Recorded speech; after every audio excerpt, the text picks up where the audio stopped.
uma palestra inovadora aqui também no nosso circuito de palestras, que é o Yuri Gomes. Em geral, nós trazemos profissionais formados para falar sobre experiência, sobre algum tema, e essa é a primeira vez que nós trazemos um aluno. Ou seja, ele não é da IP ainda, porque a IP é uma associação dos antigos alunos, e ele não é da IP ainda, mas mesmo assim a gente convida com todo prazer, porque ele recebeu até uma ajuda de custo da IP para atravessar, para apresentar esse trabalho, que ele vai dar um resumo para vocês hoje no ciclo de palestras sobre a história da engenharia. E o Yuri, ele atualmente está na engenharia de produção, aqui da nossa digníssima escola. Ele é analista da orientação pedagógica da Universidade de São Paulo, estudante pesquisador da área de grafos no INE, é membro de pesquisa e inovação com impressoras, tem milhares de coisas que estão fazendo e atualmente está redigindo um livro sobre esse tema, né, que é o panorama da história da engenharia. Quem sabe, eventualmente, até vai virar um projeto da EP de publicação desse livro, né, com muitos patrocínios, vai ser uma beleza. Ele também é membro da diretoria acadêmica do Centro Acadêmico da Engenharia de Produção e é formado como técnico de telecomunicações com experiência profissional na área de engenharia de produção, telecomunicações e análise estatística. Eu gosto muito do jeito que ele assina as mensagens dele, que é uma MacGyver. Então, alguém que se assina como MacGyver, né, tem uma coisa.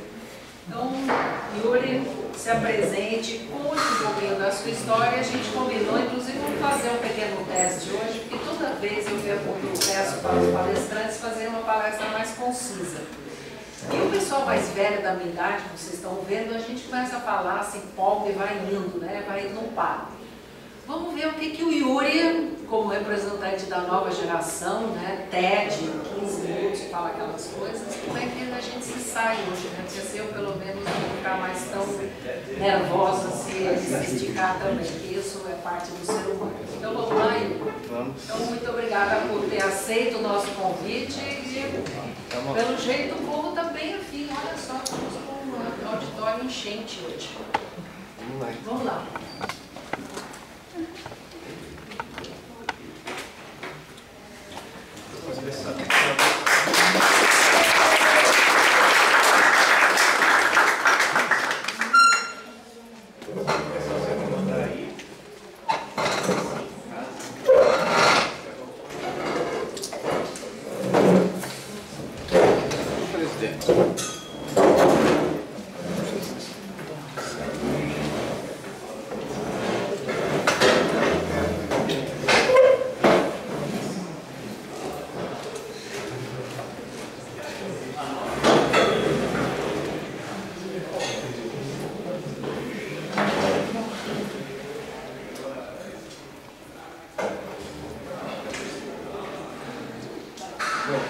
Primeiramente, boa noite. Meu nome é Yuri, já fui apresentado. Primeiramente, queria agradecer muito. Eu venho muito nas palestras da EP e eu fico aqui vendo essas pessoas super experientes falarem e aprendendo e compartilhando conhecimento, que é um dos verbos que eu mais tenho praticado na vida, que é compartilhar. E eu ficava imaginando, nossa, daqui a 40 anos eu quero estar lá na frente, eu vou ter aprendido um monte de coisa, eu vou querer compartilhar. Aí aconteceu isso na minha vida. Eu quero só agradecer a irresponsabilidade da Elaine de ter me convidado e agradecer a presença de todos. O que a gente tem aqui para fazer é um desafio, mas é uma das coisas que me mostra. Então vamos lá. A história da engenharia e das ciências que a suportam. Como isso nasceu? Eu entrei na Poli em 2011 e eu tive uma matéria de introdução à engenharia. Não me satisfez. E aí eu falei, pô, eu gosto sempre de ser radical, no sentido de buscar a raiz das coisas. E eu falei, vou puxar pra mim. Então eu comecei a pesquisar, ler, buscar também algumas palestras da EP. E eu comecei a coletar material. E depois que eu escrevi, né, quem quiser pode ver depois, resolvi compartilhar o conhecimento, mas não estava pronto para isso. Convidei professores, realizei uma semana de palestras no biênio, eles realizaram, né? Só arranjei o local e a comida para depois, que era na hora do almoço. E aí foi crescendo, e agora a gente está aqui. O livro continua aumentando, mas essa é a síntese do que eu aprendi até agora e quero compartilhar com vocês do meu ponto de vista. Então, vamos lá.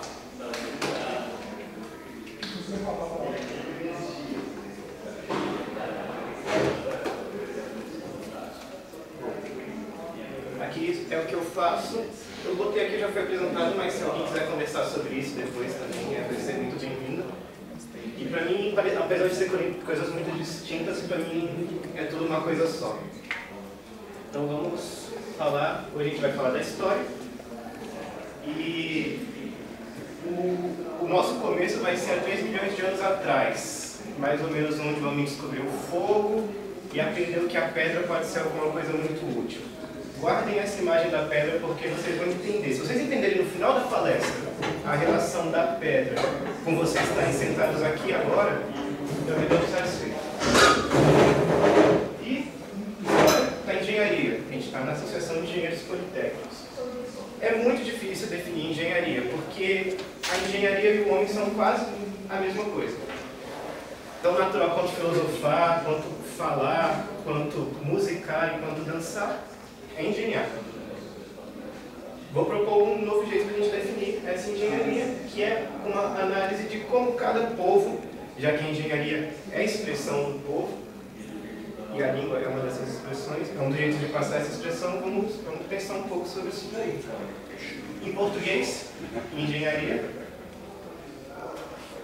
engenho, apesar de ser latim, a gente pode pensar, é uma livre interpretação, nos engenhos, que foram a primeira atividade intelectual que a gente teve no nosso país, a primeira atividade econômica, a primeira atividade que exigia um esforço intelectual dos gestores dessa terra.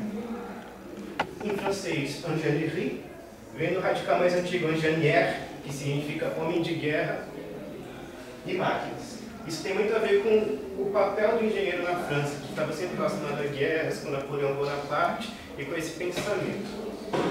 Em inglês, engineering tem a ver com máquina, de engine, mas não a máquina no sentido motor, a máquina como qualquer instrumento que auxilia o homem a fazer o trabalho.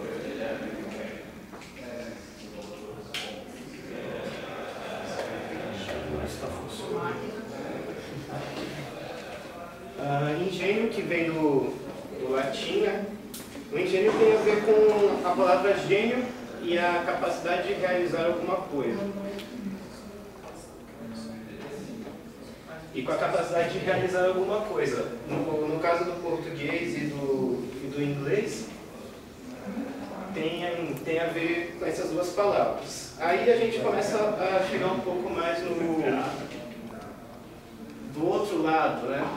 Digamos, do lado oriental. Isso aqui é a escrita hindu, que é a escrita mais comum na Índia.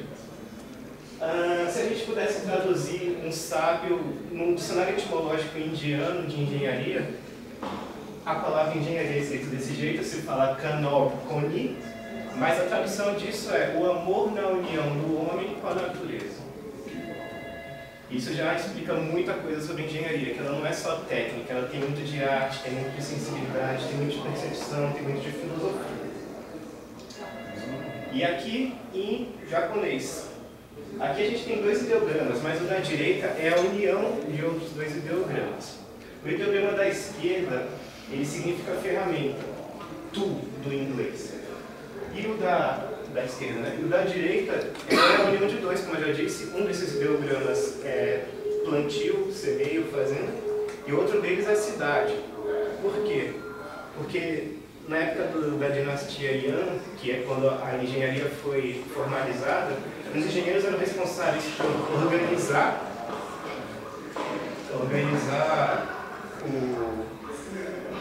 toda a parte de agricultura, separar o tempo, definir tarefas e principalmente transportar isso para as cidades. Então daí que você já vai falar de engenharia.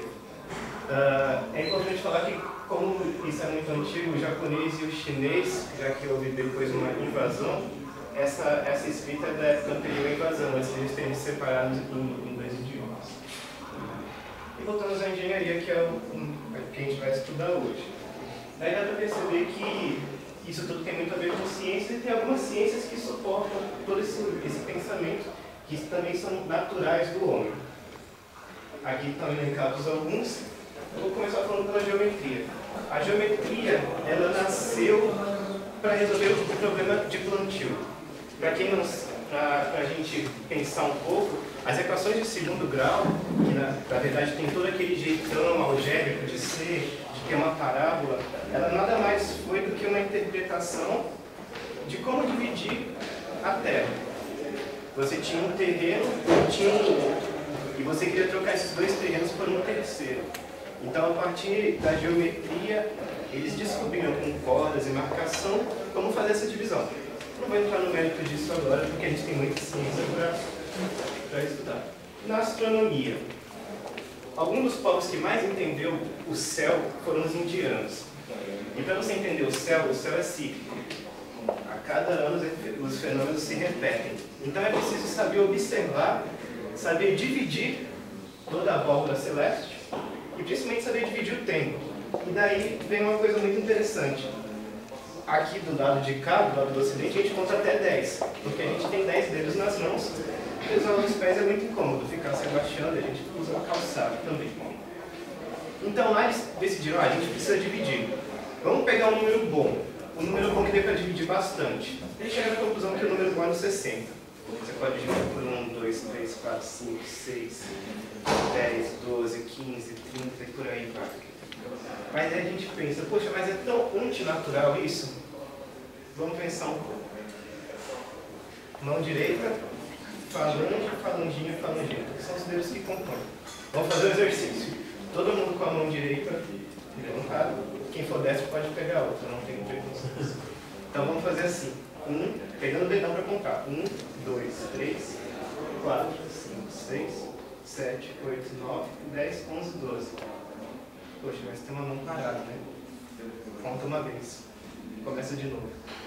Até 12. Mais uma. Fazendo isso 5 vezes, você conta até 60.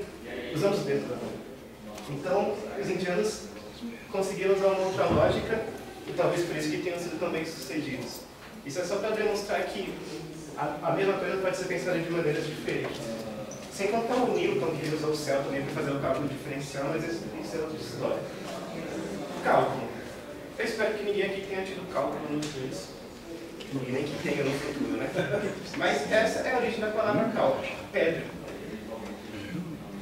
Os fazendeiros, quando eles tinham que contar reclame, eles ainda não tinham a abstração da matemática. Então eles pegavam pedrinhas e iam passando o reclame deles pela cerca. Conforme cada um passava, eles botavam uma pedra no saco. Depois que eles voltavam, tiravam. Se o saco estava vazio, bom, se ele ainda estava cheio, o lobo comeu o burro.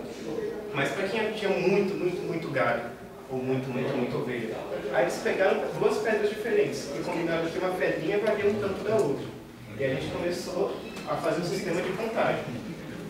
Só que, assim como os egípcios usavam esse sistema de contagem, toda vez que você ia querer ter um grupo representando, uma pedra representando um grupo de elementos, você precisava de um novo símbolo. Isso te limitava. Tanto é que Aristóteles ele inventou um jeito de contar até 65 vezes 10 elevado a 28. Que ele achava que isso era suficiente para contar qualquer coisa que tivesse no universo. Infelizmente, ele não teve tempo de perceber que estava errado. Porque eu acho que para ele a melhor sensação era sentir que estava errado. E aí a gente chamava as perguntas. Mas isso também é outra história. E aí a gente começou a pensar, os indianos também, no sistema posicional do sistema não posicional, que você precisa de um número limitado e que vai definir a quantidade e a posição deles. 111. Com 3 símbolos, você só por mudar a posição muda o significado deles. E a física, que vem de physis, que é natureza, que ela merecia 1000 palestras só para ela, mas a física, o entendimento teórico dos fenômenos, são que criam leis, que é onde a gente se apoia, porque a gente não tem muito tempo, principalmente na sociedade moderna, de ficar refletindo sobre muitas coisas. Então a gente delega esse papel para os físicos e só pega aquela lei pronta e aplica. Por favor, façam isso. Aplicar a lei nunca é legal. A gente está aqui para fazer justamente o oposto. Então vamos falar sobre agora, vamos começar, né? 3 milhões de anos antes de Cristo. O homem descobriu que ele podia usar uma coisinha da natureza chamada pedra. O que você pode fazer com uma pedra? Você pode jogar em alguém para machucar. Você pode jogar num animal para ser menos cruel, para matar o animal e se alimentar. Você pode pegar isso para quebrar um pouco. Então você tem sempre, desde o início, o homem com a clava, Davi e Golias, ele usou a pedra para essas duas coisas fundamentalmente. Como vocês podem ver, essa aplicação da pedra não é tão distante da gente. Vocês podem ter imaginado um homem das cavernas quebrando um pouquinho, mas essa aplicação ela é intrínseca ao ser humano. É uma forma recente, vocês podem ver. A gente também, as primeiras escritas que a gente teve, a gente não tinha papel, a gente usou a pedra. Então, tem toda essa história. Os historiadores dividem os períodos antigos em idade da pedra lascada e idade da pedra polida. São dois momentos diferentes. Isso ocorre em lugares diferentes do mundo, em momentos diferentes do mundo. E não quer dizer que o homem usava a pedra. Quer dizer que, por essa nomenclatura, você consegue dividir estágios da evolução do homem.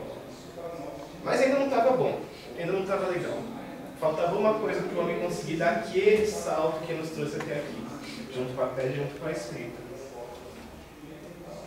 Ele descobriu os metais. A gente tem, além da idade da pedra lascada e da pedra polida, a idade do cobre, do ferro e do bronze. Isso aqui é uma bicuda de cobre no estado natural que aparece na natureza. E o importante é que com a pedra ele consegue moldar o cobre. Ele não é tão duro.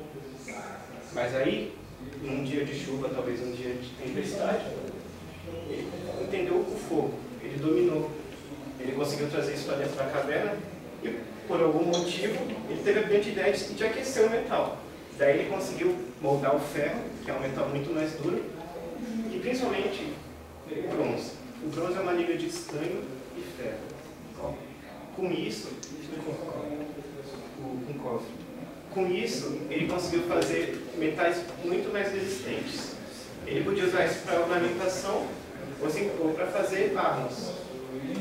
E a gente sabe que o homem sempre gostou muito de usar o poder, e o poder físico foi o primeiro deles.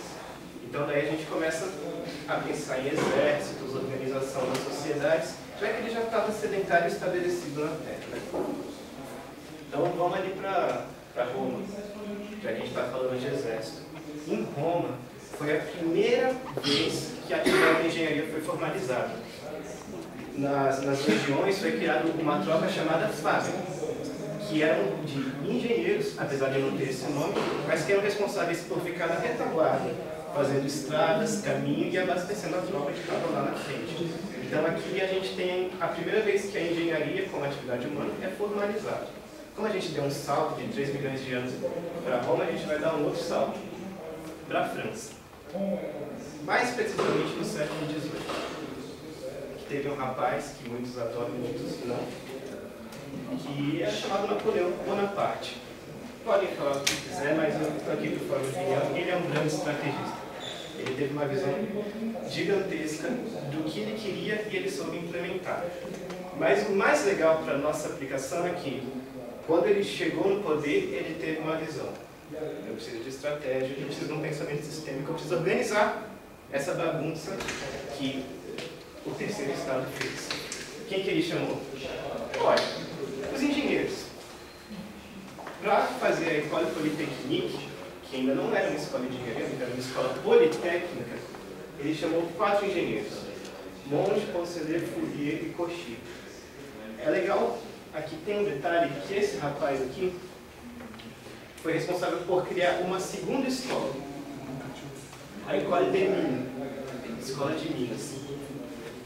Mas o que o Napoleão tem a ver com um monge que estava ligado muito na biologia, tem a ver com as minas? Nas guerras, você podia tanto atacar quanto defender. E o jeito de defender era fazendo muralhas, para ninguém entrar no seu território.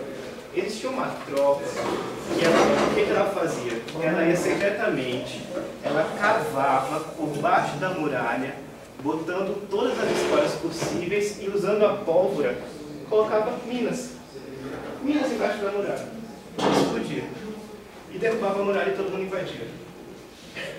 Daí, nos tempos de paz, o Napoleão falou: filho, pega esses rapazes, pega o conhecimento deles e vamos começar a trabalhar em outro lugar, nas minas. Então todo aquele conhecimento de militar, de cavar, de explodir, foi usado nas minas, numa aplicação civil. Isso é legal de falar porque a gente vê como o militarismo, apesar das atividades bélicas serem tão feias, foi uma das que mais contribuíram. E aqui são mais dois exemplos. O primeiro computador, o ENIAC, foi feito pelos Estados Unidos, pelo exército americano, para calcular trajetórias balísticas. E o radar foi uma aplicação feita pela Inglaterra, também por fins bélicos. E hoje tem toda essa aplicação de engenharia que a gente conhece muito bem. Tá. Mas o que todo esse povo fazia quando não estava tendo guerra? Em tempos de paz. Tinham aplicações civis. Por que não aproveitar todo esse conhecimento usado para o mal para melhorar a vida das pessoas, para construir pontes ligando os caminhos, para construir estradas de ferro, para aumentar a produção, para fazer do homem uma pessoa melhor? Surgiu a engenharia civil, justamente em oposição ao nome militar. E também foi Napoleão que consolidou tudo isso. A primeira escola civil de engenharia do mundo é a École de Ponts et Chaussées, na França, feita por esses mesmos engenheiros. De ponts et chaussées, de pontes e caminhos, para vocês verem como a edificação da engenharia civil não começou com construções, mas começou por baixo, criando caminhos para as coisas poderem transitar, e a partir daí esses conhecimentos de construção, de fazer uma calçada que eu digo não é uma calçada de rua, é uma calçada aos moldes romanos, que atravessam impérios inteiros, e possibilitou toda essa evolução. Mas eu queria não falar dos prédios, eu queria falar de um pequeno ponto da engenharia civil, que são os materiais. Há muito tempo atrás, o povo não tinha muito material à disposição. Ele tinha areia, pedra, madeira, quiçá um tijolo de cerâmica que ele conseguia aqui ou lá. É interessante ver que todos esses materiais, eles têm uma característica muito especial. Eles são resistentes à compressão e quase bem pouco à tração. Então, como a gente usa esses materiais? Se você fizer uma gelatina, e fizer uma gelatina muito alta, ela vai se esparramar para o lado.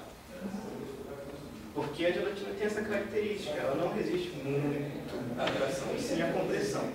Então começaram a se construir coisas na forma de zigurates, que eram plataformas com uma amarração em volta, normalmente feita por um cimento de pedras vulcânicas e pedras de tijolo, que eram cerâmicas, e iam se fazendo plataformas uma em cima da outra. Dessa forma não existe nenhuma limitação ao material, ele é explorado no seu ponto mais forte, que é a compressão.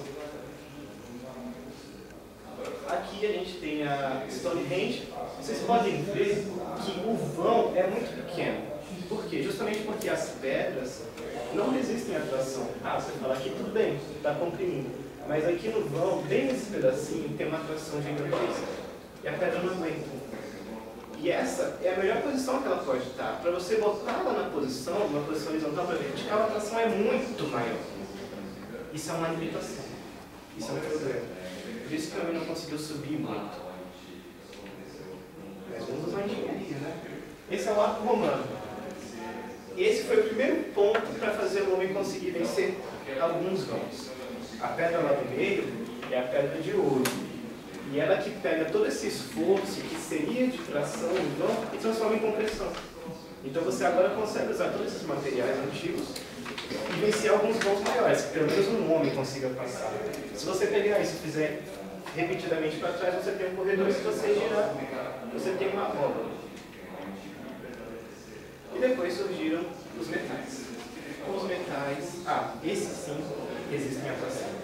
Então a gente pode vencer vãos muito maiores, porque não que isso aconteceu na Revolução Industrial, né? Que a gente não conseguia tirar muito material desse tipo da natureza.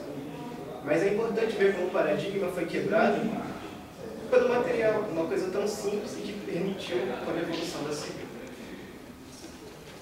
Tudo bem, a gente está lá na França, está acontecendo toda essa revolução, Napoleão está lá, chegou no poder, mas junto com isso está acontecendo outra revolução, a Revolução Industrial.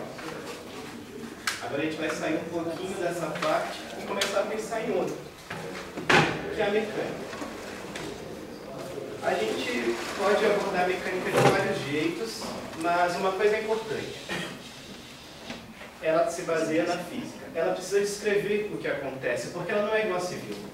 Ela não tem empiricidade nela. O movimento ele é muito mais complexo. É quase imprevisível naquela época. Aqui a gente tem esse cidadão chamado Newton. Ele escreveu esse livro chamado Principia. E nele ele descreve pela primeira vez leis da natureza. Ele descreve a lei básica da cinemática, que força é igual a massa vezes aceleração, e no caso circular, momento é igual a braço vezes força. Com isso daí a gente tem uma base gigantesca. É em cima disso que os engenheiros vão se apoiar para fazer a evolução que precisa ser feita. Mas, fazendo um recorte dentro da mecânica de novo, a gente tem a termodinâmica. Até então, as máquinas que eram feitas eram puxadas por animais, talvez roda d'água, coisas muito ineficientes e que não tinham a abstração de ser da grande contribuição para tudo. Né? E aí a gente tem essas três figuras. Savary, Carnot e Joule. O que eles fizeram de bom? Savary fez a máquina a vapor. E por incrível que pareça, ele fez isso antes de todo mundo entender o que estava acontecendo. Carnot fez a equivalência entre calor e trabalho. Ele percebeu que uma coisa estava relacionada à outra. E Joule, ele fez a equivalência. Ele conseguiu um número que convertia uma coisa em outra matematicamente. E assim foram lançadas as bases da termodinâmica. Então, se eu tenho uma máquina e se eu entendo como ela funciona, por que eu preciso do burrinho puxando? Daí veio a Revolução Industrial. Só que isso ainda não era suficiente. Vieram três rapazes que eram o senhor Kelvin, Lord Kelvin, da unidade de medida, Clausius e Boltzmann. Os dois juntos fizeram a primeira lei e os outros dois a segunda. Isso tudo aconteceu em mais ou menos 30 anos. 150 anos depois da invenção da máquina a vapor. E já que a gente tem agora a descrição de tudo isso de uma forma matemática, aritmética, algébrica, a gente consegue projetar máquinas. E agora a velocidade, a potência ficou muito maior do que simplesmente um burro ou um cavalo puxando. Então a gente agora começa a atividade de engenharia de verdade.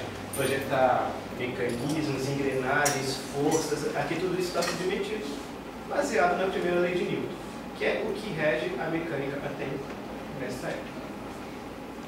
Então aqui é uma foto de uma fábrica na Revolução Industrial, na época do século XVIII, e eu peço para vocês atentarem para esse eixo que passa aqui em cima.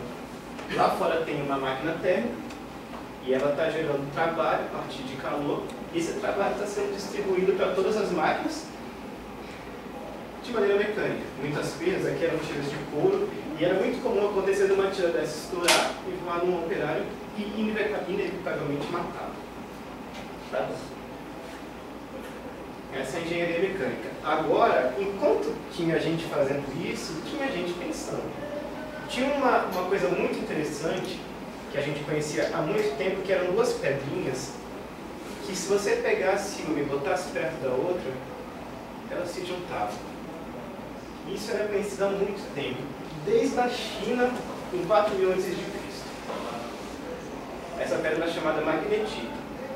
Existiam alquimistas, magos que usavam elas e nunca conseguiam entender até aqui. Até que veio um senhor e escreveu o livro De Magnete. Nele, ele estudou e, junto com as leis de Newton, ele conseguiu quantificar, de certa forma, muito mais qualitativamente do que quantitativamente, essas pedras. Mas isso foi a base para entender que isso não era misticismo e que tinha um potencial. E junto com a revolução científica que veio com a industrial e com a francesa, deram valor para esse livro. E a partir daí, eles entenderam a eletricidade e o magnetismo. Mas até então eram coisas diferentes. Não eram úteis, eram só fenômenos físicos, era uma pequena tentativa de entender a natureza. Mas aí vieram dois senhores. Um deles chamado Faraday e o outro Maxwell. Faraday, ele se inspirou muito nas ideias de Joule, assim como Maxwell, experiências. Tem coisas como o eletroscópio eletrônico, em que ele botava uma carga e em duas esferas, uma carga e duas se separavam.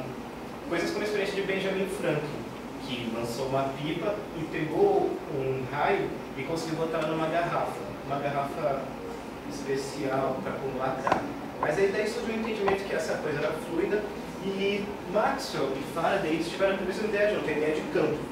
Foi a primeira vez que um campo surgiu, apesar da gente pensar o campo gravitacional, mas a ideia do campo gravitacional derivou da ideia do campo elétrico, como uma coisa que permeia. Faraday, ele foi fantástico, mas ele criou três coisas básicas. Ele criou o motor, que é o que transforma a eletricidade em movimento, criou o transformador, que é o que converte potência em energia, e criou o dínamo, que é o que converte trabalho em energia elétrica. Maxwell fez as 4 leis dele. Tem um livro muito interessante que chama Os 4 Demônios de Maxwell. Ele se baseou em todas as experiências feitas anteriormente do anel e descreveu. E é incrível como ele conseguiu, numa vida, unificar todas essas coisas e essas equações descrevem tudo. Então, a partir daí, a gente tem, de fato, a engenharia elétrica. Os eletricistas trabalhando, pegando todo esse conhecimento teórico, indo ao prático com essas ferramentas para trabalhar. Vocês se lembram que eu falei aqui da fábrica, né? Com esses eixos, passando toda essa perda. Agora, a gente tem eletricidade. É muito mais maleável, é muito mais fácil. Você não precisa ter uma caldeira do lado. Você não precisa ter uma conversão de movimento desse eixo para esse eixo. Bastam 2 fios. E aqui a gente tem como ficaram as fábricas depois do nascimento. Tá? Do nascimento da engenharia elétrica. Aí são funcionários agora trabalhando com eletricidade. O espaço é muito melhor aproveitado. E por aí vai. Só que nem tudo são rosas. No meio da primeira revolução industrial, os recursos começaram a acabar. Sim. Nós não tínhamos técnicas muito boas de extração, apesar da economia que foi criada anteriormente. Então começou a faltar recursos básicos, como carvão, amônia, enxofre. E para que a gente pediu ajuda? Para a química, claro. Até então a química era muito alquimista, muito empírica, mas ela não podia estar nas fábricas, justamente por essa falta de recursos. Aqui a gente tem 2 senhores. George Davis, ele era um funcionário de segurança do trabalho. Ele organizava o trabalho dentro das fábricas. E ele foi a primeira pessoa a perceber a necessidade de um químico, nesse processo todo. E foi ele que criou o manual da engenharia química. Quem fazia química na época eram os mecânicos. Eles tinham um pouco de conhecimento de alguns processos que eram totalmente empíricos, mas eles já estavam na fábrica. E eles tinham que cuidar desses processos, principalmente do processo de Leblanc, de obtenção de amônia, coisas básicas para aquela época. E Lewis Norton foi o cara que criou a engenharia química. Ele fez um curso no MIT, não que ele estudou lá, mas ele criou um curso no MIT de 12 disciplinas ao longo de 2 anos, que unificava todo o conhecimento e principalmente botava a ideia do processo unitário. O processo unitário, então você tem uma planta química e um processo leva ao outro, com reaproveitamento, retroalimentação, e o processo como uma visão complexa. E daí surge essa característica da engenharia química de visão sistêmica do todo.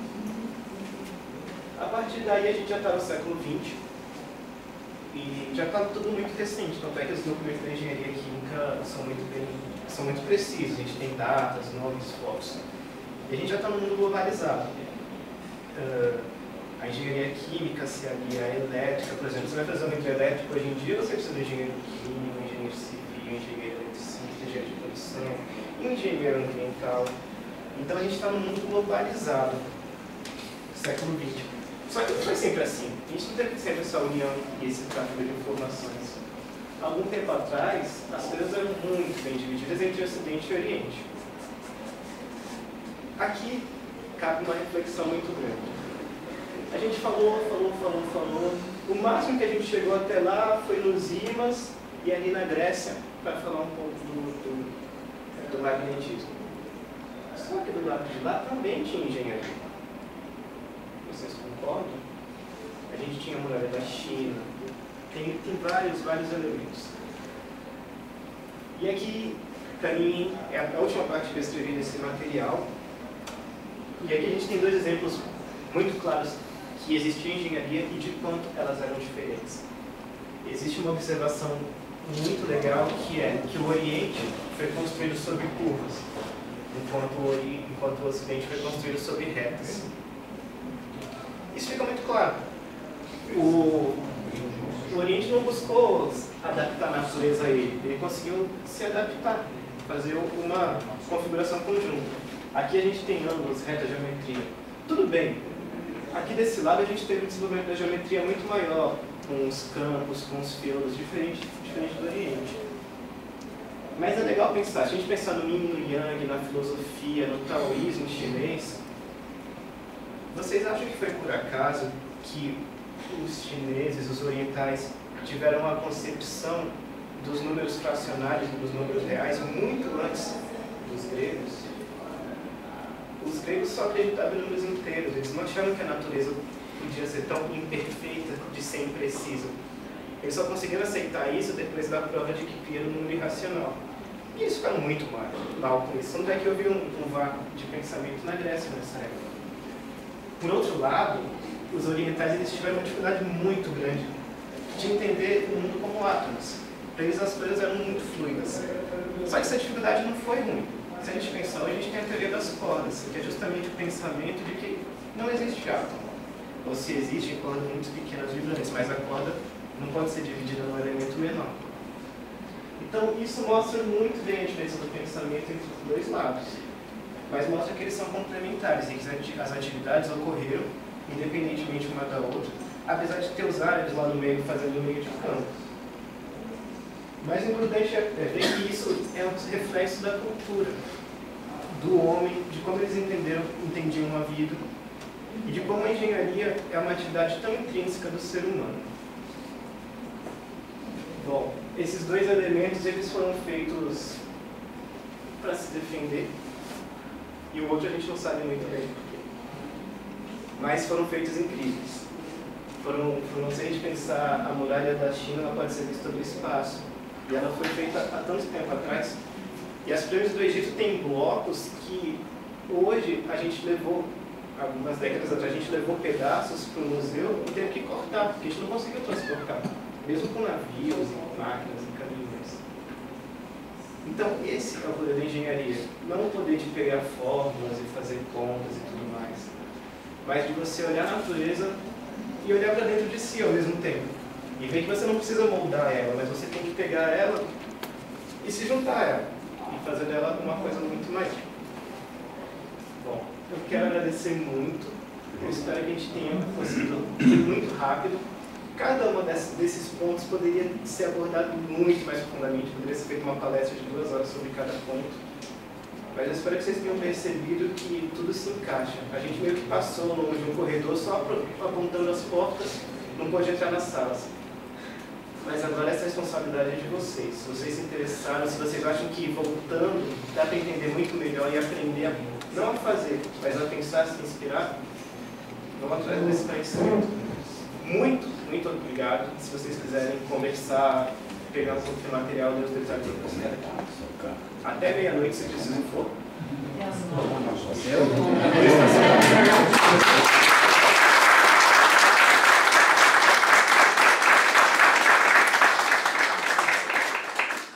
Olha só, muito bem, conseguiu bater a marca perfeito.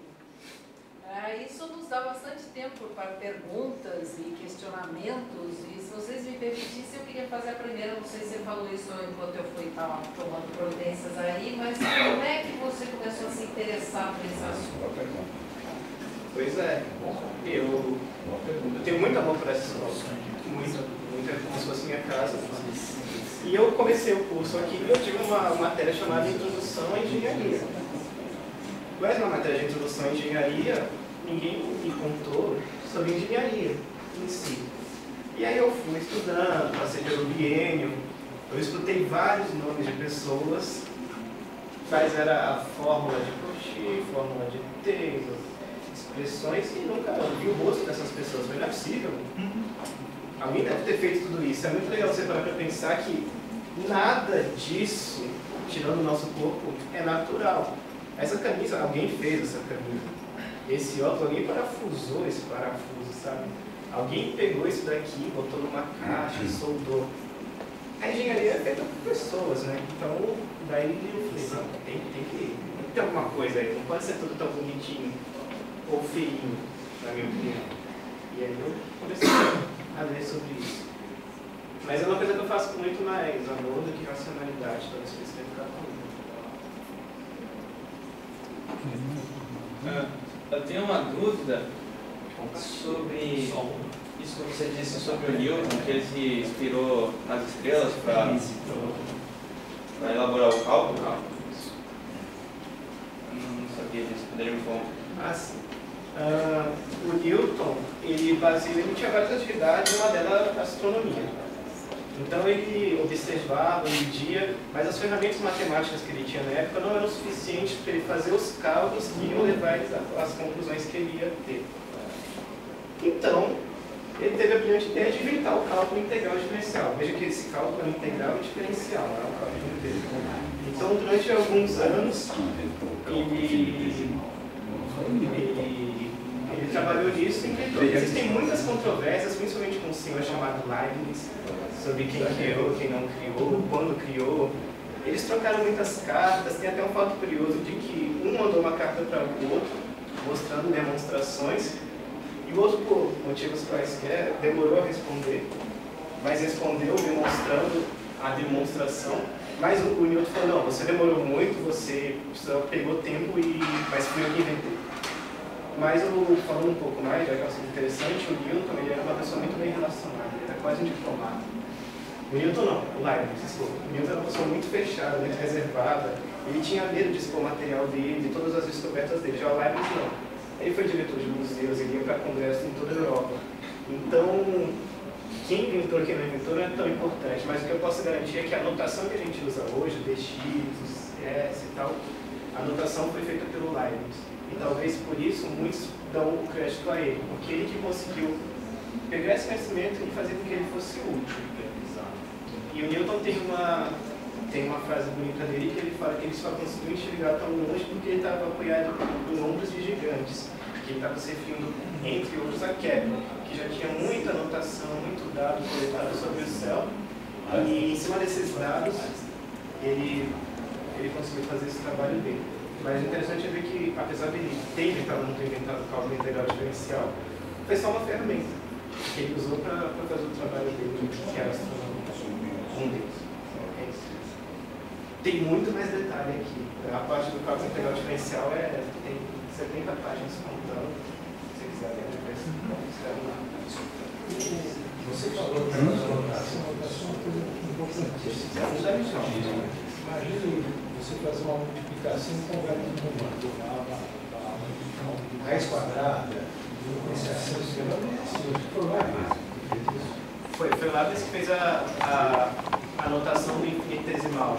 Aí tem um exemplo na apostila de como Newton escrevia. Newton não era organizado, ele mudava a anotação de caderno para caderno, mas foi o Leibniz que ele pegou e principalmente que ele fez a ponte entre do teorema fundamental do cálculo, da integração com a derivação, e usou notações que servissem para as duas operações. E popularizou isso nos congressos que ele ia, e a partir daí ele popularizou o cálculo, que é uma grande ferramenta. Né? Mas foi o Leibniz, acho que é um ponto pacífico, que foi o Leibniz que fez a notação do cálculo que a gente usa até hoje. Quem tinha começado a fazer essa coisa?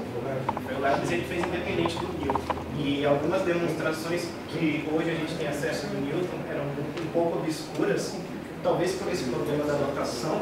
O Leibniz fez brilhantemente e foi aceito na academia da época justamente por essa clareza da notação que ele usou. Essa parte da matemática, tem um livro que chama Gilberto Gatti, chama Romance das Equações Algébricas. Ele começa a matemática desde o início, mostra como foi a evolução, e chega num certo ponto que mostra ali que ficou uns 200 anos parado, nada evoluiu por causa do problema da notação. Para quem gosta de matemática, esse livro vale a pena ver. naquela época a matemática, a álgebra, o cálculo, ele se desenvolvia muito por correspondência entre os pensadores da época, né? Então, cartas iam para lá e para cá vezes, e essa notação era muito importante. Eles tinham poucas oportunidades de ter o compartilhamento de conhecimento que era nos congressos. Então, a notação para a evolução coletiva, ela sempre foi fundamental. Tanto é que, como o senhor mesmo falou dos algarismos romanos, quando os árabes trouxeram os algarismos indo-arábicos para o Ocidente, houve uma grande explosão. E é interessante ver que no Oriente eles também escrevem tudo em ideogramas, mas os números eles usam indo-arábicos. São árabes, são indianos. Você coletou todas essas informações aonde, como? Você sabe que existe um núcleo aqui na USP de História da Ciência, Tecnologia, Shoso Motoyama. Shoso Motoyama. Shows eu conheço ele pelo livro que ele escreveu. Conhece o tal de Google,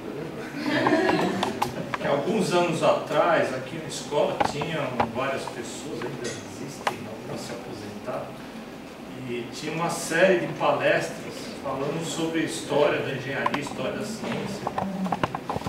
E esse grupo acho que se dispersou, acho que essa sua palestra como aluno ainda, eu acho que é uma motivação de reavivar esse grupo. Eu acho que é importantíssimo isso. Acho que foi o ano passado, ou retrasado, teve o aniversário da morte do Maxwell, e teve um evento aqui na escola com várias palestras. O diretor, senhor diretor José Roberto Cardoso, foi organizador, chamou algumas dessas pessoas que já se aposentaram, algumas estão já em outras instituições, no caso da professora Denise Ladelete. E aí teve várias palestras, aí o foco dos eletricistas, logicamente. Mas como você mostrou, a engenharia é muito ampla, muito... Então eu acho que, eu proponho até, né, que a gente crie reavive esse grupo aqui, com sangue novo, né?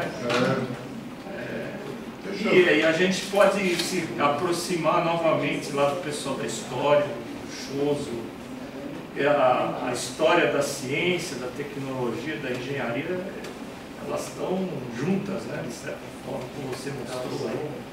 São partes do mesmo. Ano passado eu fiz lá o ciclo de palestra, foram 4, uma para cada diária. Ao todo foram 400 pessoas, aproveito para divulgar, está tudo na internet, tem um site. Esse ano eu encontrei parceiros fantásticos, alunos contemporâneos ali, que a gente vai fazer de novo agora de um jeito muito maior.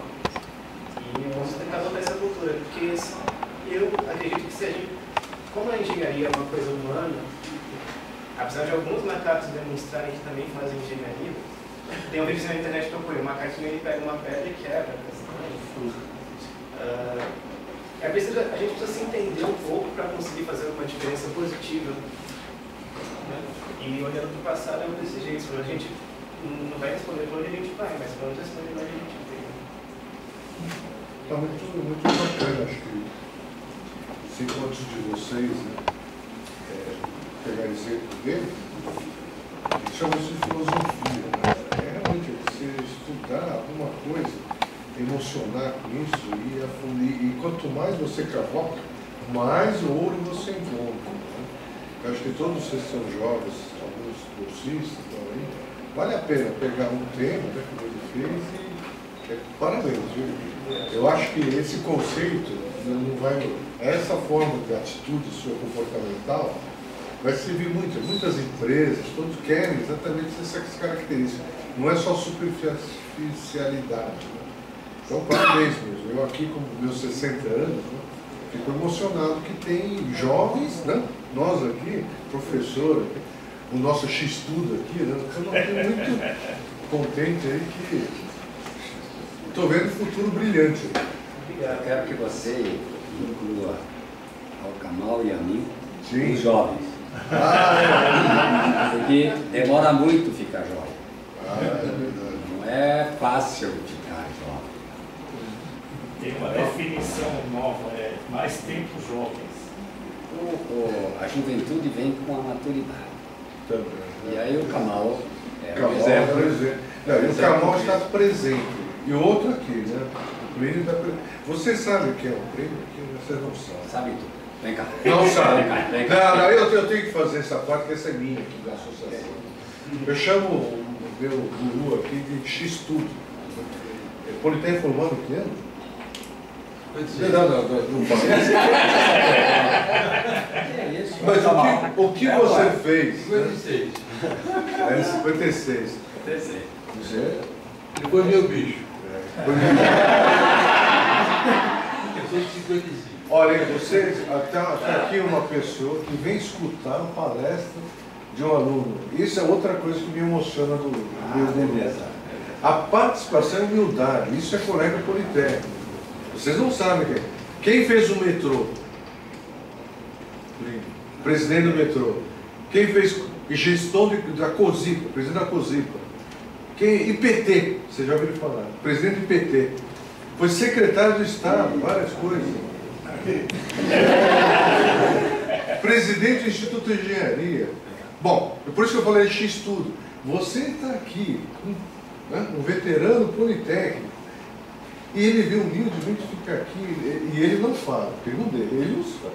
Agora eu tenho obrigação, porque eu acho que esse é um exemplo que eu quero usar de vocês. Vocês têm que estar aqui depois.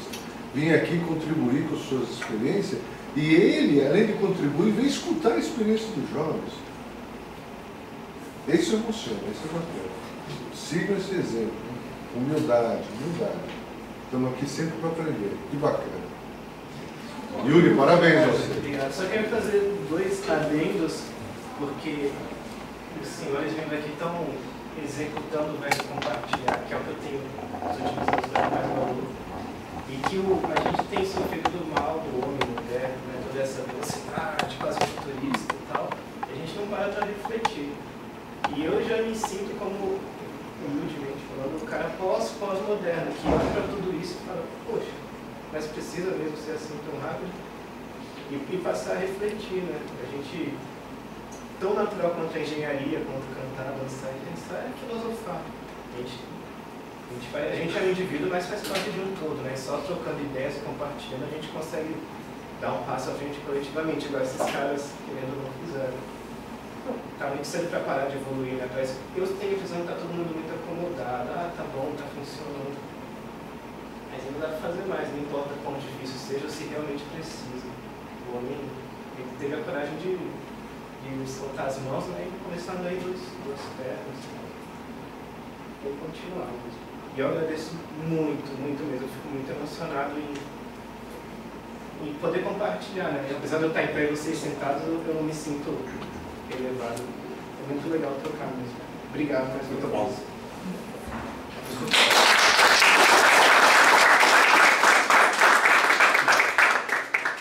Deixa eu fazer mais uma perguntinha.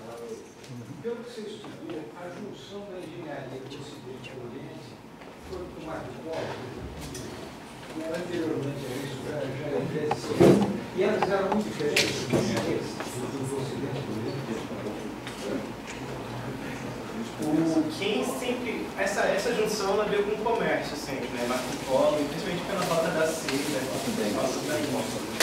E elas eram muito diferentes porque elas não entravam em contato. Elas sempre iam e eles conseguiram enxergar as duas maneiras de ver o mundo e unir elas. Então elas foram muito diferentes. Você melhor lá fora.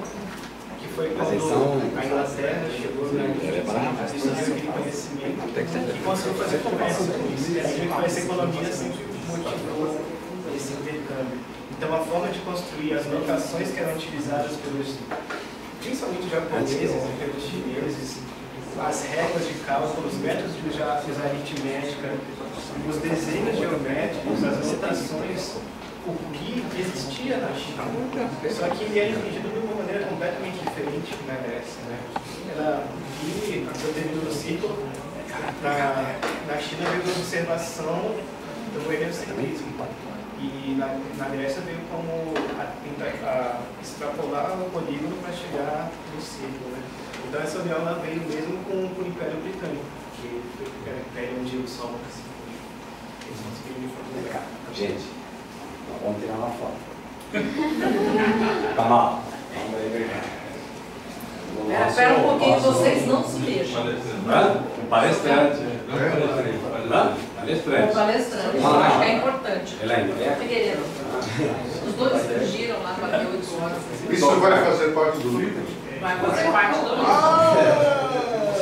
Pessoal, vamos dar um passinho na frente para sair da discussão, vocês não deixarem ficar batendo. Está desligado? Como que desliga? Desliga ali.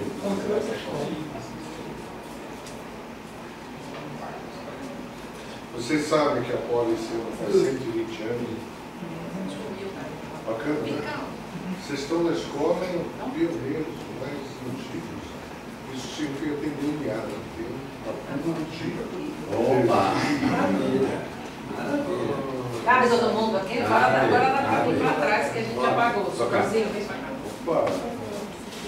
Chega mais pertinho, chega mais perto. Privilégio.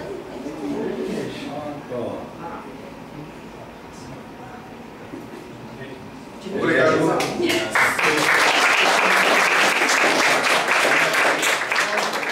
E nós temos sempre o nosso ritual especial das palestras.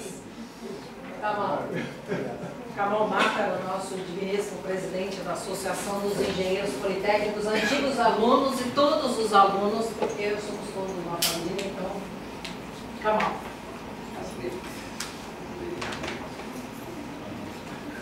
Pode falar.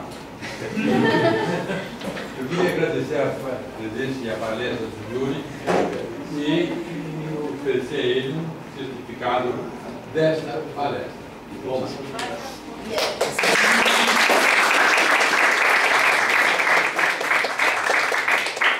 Yuri, é primeiro dos vários. Você vai ter que voltar a repetir isso. Né? Amém.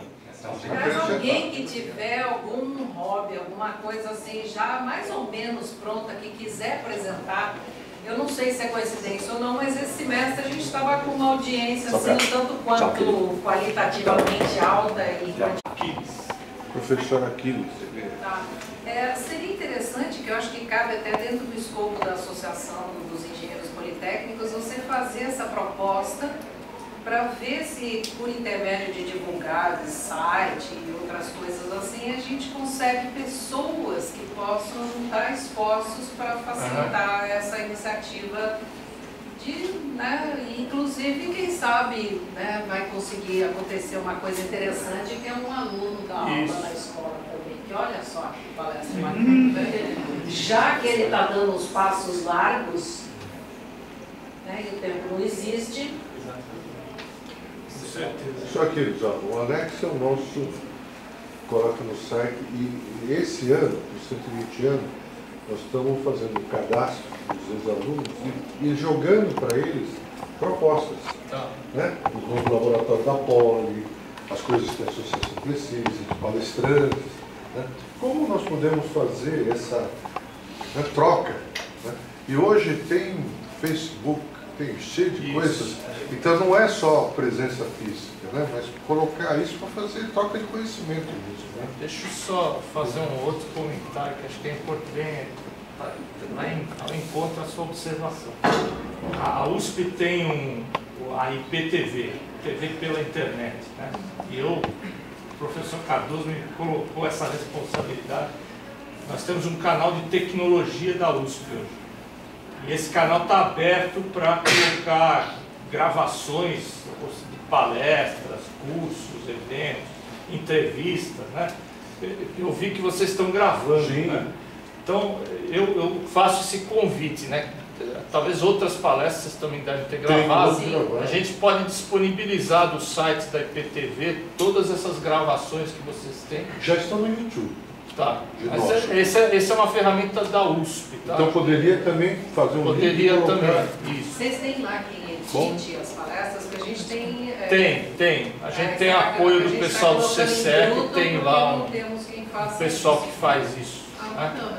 E outra coisa, a Pró-Reitoria de Cultura e Extensão da Universidade de São Paulo tem um edital agora aberto, e são vários itens lá que eles estão falando, tem coisa de preservação de base histórica, de conhecimento, tem uma linha de produção de materiais sobre história e tal.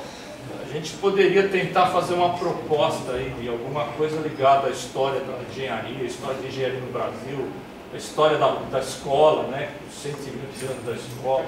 Sempre tem uma produção de algum livro quando tem o aniversário da escola, né? Mas é possível expandir pensar um pouco mais, né? Recentemente teve um livro, 500 anos da engenharia no Brasil, né? Foi feito aqui por um professor, organizado por um professor de elétrica, e ele consultou vários professores da escola, aposentados, aí ligados à escola. Foi uma produção da Poli, na verdade, né? E como tem outros livros, aí tem um livro do Pedro Teles, que acho que é um professor lá da UFRJ, acho que está aposentado. Ele fez um livro de História da Engenharia do Brasil, são 2 volumes. Você só acha em sebo esse livro, aqui na escola tem na biblioteca, e que conta a história das diversas escolas de engenharia no Brasil, a origem, como é que elas foram criadas. Esse foi um dos motivos para eu escrever, porque todos os livros que eu encontrei sobre história da engenharia eram muito fragmentados. História da engenharia de Minas, história da engenharia metalúrgica, no Brasil do século XX, da França do século XVIII. E aí, deu a ideia de fazer um material que seja o ponto de partida. Não com a pretensão de esgotar, mas que se eu quero começar, para onde eu começo, que é tudo muito específico. Esse é um desafio aqui. Alguém de vocês está estudando alguma coisa particularmente aí? Alguém levanta a mão aí? Alguém está fazendo? Se não está, então está na hora de começar a fazer. É desafio, gente, né? Tudo bem. Vocês viram, olha só, hoje a gente conseguiu cumprir o nosso objetivo, conseguimos conversar a peça, está cedo, né? São 8h10, é uma beleza. Então, se vocês, né, a gente dá por encerrada a parte formal, digamos assim, da palestra, mas se vocês quiserem ficar sentados conversando com o Guaxinha, tomando Guaraná e aproveitando o Yuri, ou mesmo o professor Aquiles, para quem sabe criar grupos de trabalho mesmo, é agora. Se alguém quiser folhear também, eu trabalho impecável.